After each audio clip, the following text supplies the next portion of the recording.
농지를 처음 사면 뭐부터 해야 되냐고 많이 물어보세요. 물론 농지를 처음 사니까 얼마나 기쁘겠어요. 재산상의 가치가 늘어난다라고 하는 것도 있겠지만 또 농지를 아무나 살 수 있는 것은 아니잖아요. 그러다 보니까 농지를 처음 사시는 분들은 기쁘기는 기쁜데 어디서부터 어떻게 해야 될지를 잘 모르시더라고요. 우선 제일 처음 농지를 사면요, 농지의 경작 상태를 확인해 볼 필요가 있어요. 당연히 경작 상태가 이어져 있으면 농지에 심어져 있는 농작물은 어떻게 할 것인지, 이 농지를 기반으로 농지대장과 농업경영체를 등록할 것인지, 이런 부분에 대한 계획이 좀 있어야 돼요. 그리고 농지를 사게 되면 이 농지를 이용하려고 하는 기본적인 계획이 있어야 되는데, 농취증을 신청하려고 작성했던 농업계획서대로 그대로 농지를 이용하려고 하시는 분들이 있더라고요. 계획대로 되면 얼마나 좋겠어요. 근데 계획대로 되지 않으니까 여러 가지 문제가 있는 거죠. 대부분 농업경영계획서에 나와 있는 대로 농지를 이용하면 되는데, 실질적으로 밭인데 농지 지목에는 논으로 되어 있는 경우, 이런 경우 어떻게 합니까? 똑같은 농지니까요, 현황에 맞게 작성하시면 됩니다. 그러니까 현황이 밭이면 밭작물을 경작하실 계획을 세우시면 되고요, 현황이 논이면 논에 맞는 변화, 보리 뭐 이런 것을 생각하시면 되지, 논에다가 듣지도 보지도 못한 작물을 심는다고 계획을 그렇게 작성하시는 분도 제가 봤는데, 그 계획대로 안 된다고 해서 크게 문제되는 것은 없지만 현황에 맞게 그렇게 농업 계획을 했으면 좋겠습니다. 일단 농지를 사면요, 행정적으로 농지대장을 한번 살펴볼 필요가 있어요. 농지대장은 농지 소유권이 바뀌면 자동적으로 소유자가 바뀌게 되어 있는데, 꼭 그렇게 안 돼 있는 경우가 있거든요. 이런 경우에는 농지대장에서 소유권도 변경 신청을 하시고, 또 때에 따라서는 농지대장 변경에 실사를 나오는 경우도 있는데, 이 경우를 대비해서 경작 활동도 계획대로 진행하시면 됩니다.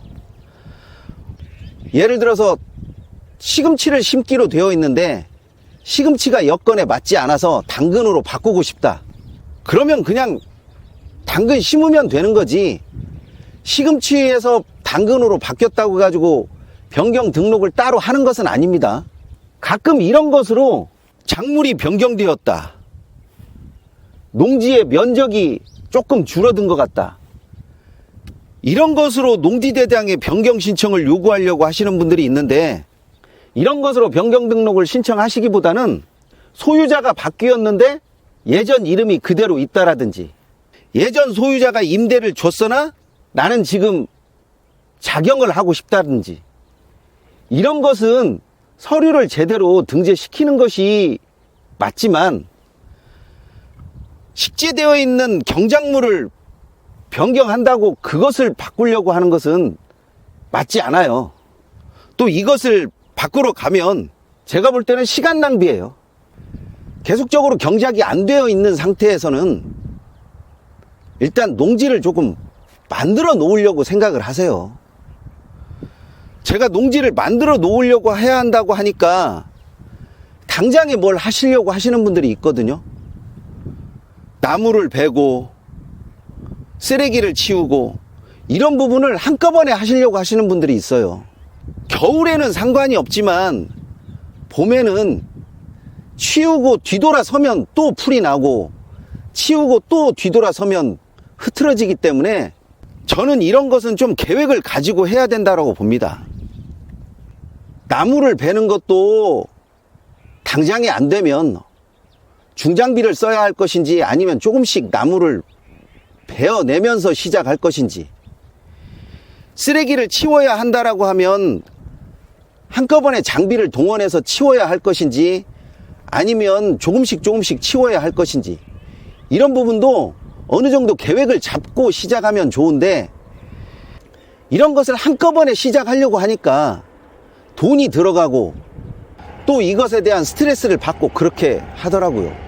정작 농작물이 잘 자란다라고 하더라도 풀 때문에 힘든 경우도 있고요, 농작물이 안 잘한다고 하더라도 매번 경작지에 상주할 수 없으니까 누군가가 다른 것을 갖다 버릴 수도 있고 누군가가 수확물을 망가뜨려 놓는 경우도 있거든요. 한번 해놓으면 그것이 계속적으로 깨끗하게 유지될 수 있을 것이라고 그렇게 생각 안 하셨으면 좋겠어요. 그래서 첫 번째는 농지대장을 잘 살펴보고, 두 번째는 농지에 어떤 것을 심든지 간에 농지를 좀 깔끔하게, 누가 봐도 사람 손이 들어간 것 같은 그런 느낌을 줄 수 있게끔 만들어 놓는 것이 중요하다고 봅니다. 물론 이런 것을 어느 정도 계획을 잡고 시작하는 게 좋지, 한꺼번에 한다고 해서 그 농지가 완벽해지지는 않습니다. 특히 농지를 처음으로 낙찰하신 분들 같은 경우에는 기대를 굉장히 많이 해요. 그런데 기대한 만큼 또 실망도 있는 법이니까 한꺼번에 제발 모든 것을 하려고 하지는 마세요. 계획을 잡아서 조금씩 하면 뭐든지 처음보다는 나아지는 거니까요. 농지연금과 토지경매에 대한 자료를 제가 무한 방출하고 있습니다.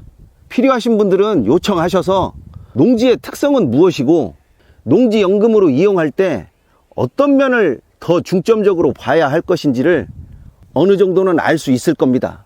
적절하게 이용하시면 지금보다는 훨씬 더 나은 안목이 생길 거라고 저는 확신합니다.